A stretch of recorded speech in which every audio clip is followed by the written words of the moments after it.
যে বাসরাতে যদি দেখেন রক্তপাত হয়নি, তবে বুঝে নেবেন সেই নারী পূর্বে সহবাস করেছেন। এই ভিডিওতে মেয়েদের ভার্জিনিটি পরীক্ষা করার প্রচলিত পদ্ধতিগুলো নিয়ে আলোচনা করব, রেফারেন্স সহ বুঝিয়ে বলবো এগুলো কতটুকু নির্ভরযোগ্য। একজন মেয়ে ভার্জিন বা কুমারী কিনা সেটা বোঝার জন্য চিকিৎসা বিজ্ঞানে বা সামাজিকভাবে 3টা পদ্ধতি প্রচলিত ছিল, এখনো কোথাও কোথাও আছে। সেই 3টা পদ্ধতি প্রথমে ছোট করে বুঝিয়ে বলি। 1 নম্বর পদ্ধতি হলো 2 ফিঙ্গার টেস্টিং। নারীদের যোনিপথে 2 আঙ্গুল ঢোকানো হয় এবং আঙ্গুল দিয়ে বোঝার চেষ্টা করা হয় যোনিপথ কতটুকু টাইট, কতটুকু চাপা বা প্রশস্ত, 2 আঙ্গুল সহজে ঢুকে যাচ্ছে নাকি 1 আঙ্গুল ঢুকছে ইত্যাদি। একজন নারী নিয়মিত সহবাস করেন কিনা তা এই পরীক্ষার মাধ্যমে ডাক্তাররা নির্ধারণ করার চেষ্টা করতেন। সাধারণত রেপ কেসে এই পরীক্ষাটা করা হতো, এখনো কিছু কিছু জায়গায় করা হয়। 2 নম্বর হলো হাইমেন ইন্সপেকশন। এই ক্ষেত্রে চোখ দিয়ে দেখা হয়, আগেরটার মতো আঙ্গুল ঢোকানো হয় না। মেয়েদের যোনিপথের হাইমেন, অনেকে এটাকে সতীচ্ছদ পর্দা নামে চেনেন, সেইটা পরীক্ষা করা হয়। হাইমেনে কোনো ছেঁড়া আছে কিনা, থাকলে কোথায় ছেঁড়া, হাইমেনের আকার কেমন, মুখ কতটুকু বড়, এইসব দেখে বোঝার চেষ্টা করা হয় মেয়েটি আগে কখনো সহবাস করেছিল কিনা। 3 নাম্বারটা হলো প্রথম সহবাসের রক্তপাত। অনেকের ধারণা যে নারী কুমারী হলে সহবাসের রক্তপাত হবে, সেজন্য বাসরাতে অনেকে সাদা চাদর বিছিয়ে দেন যাতে রক্তের দাগ ভালোভাবে বোঝা যায় বউ কুমারী কিনা সেই পরীক্ষাটা যাতে হয়ে যায়। এই যে 3টা পদ্ধতি বললাম, এগুলো কতটুকু নির্ভরযোগ্য? আসলে কি এগুলো ব্যবহার করে বোঝা যায় একজন নারী কুমারী কিনা? এই পরীক্ষাগুলো নিয়ে সর্বশেষ মেডিকেল সায়েন্স কি বলে তা এখন বুঝিয়ে বলবো।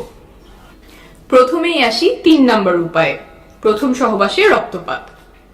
100 জন নারীর উপরে করা একটা গবেষণায় দেখা গেছে যে 44 জনেরই প্রথম সহবাসে রক্তপাত হয়নি। সংখ্যাটা কিন্তু কম না, প্রায় অর্ধেকের কাছাকাছি নারী প্রথম সহবাসে রক্তপাত হয়নি। এমনকি কোনো ব্যথাও হয়নি 32 জনের। এমন আরো গবেষণা আছে যাতে দেখা গেছে প্রথম সহবাসে সবার রক্তপাত হয় না।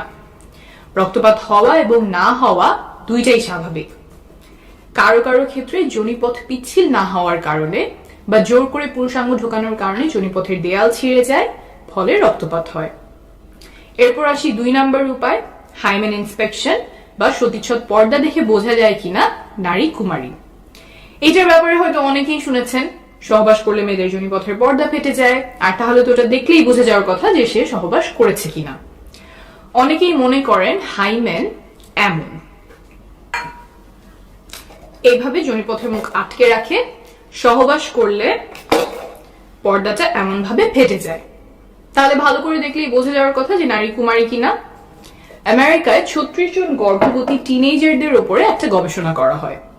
তাদের হাইমেন এবং গোপনাঙ্গ দেখে ডাক্তার নির্ণয় করার চেষ্টা করেন যে তারা পূর্বে সহবাস করেছে কিনা।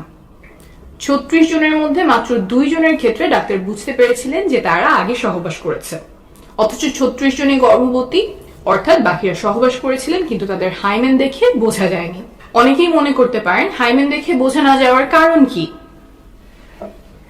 যদি এমন ছেঁড়া হয় তাহলে তো দেখেই বোঝা যাওয়ার কথা, কিন্তু আসলে হাইমেন এমন শক্ত কোনো পর্দা না। হাইমেন বা সতীচ্ছদ পর্দা কিছুটা এমন ইলাস্টিক, সংকোচন প্রসারণ বা বড় ছোট হতে পারে, আর এই হাইমেন থাকে যোনিপথের চারপাশ ঘিরে। আর যোনিপথের দেয়ালগুলো কিছুটা রাবার মতো ইলাস্টিক, ছোট বড় হতে পারে, এত বড় হতে পারে যে এই রাস্তা দিয়ে জন্মের সময় বাচ্চা বের হয়। তো এই যোনিপথ ঘিরে যে পর্দার মতো থাকে হাইমেন, সেইটাও বড় ছোট হয়।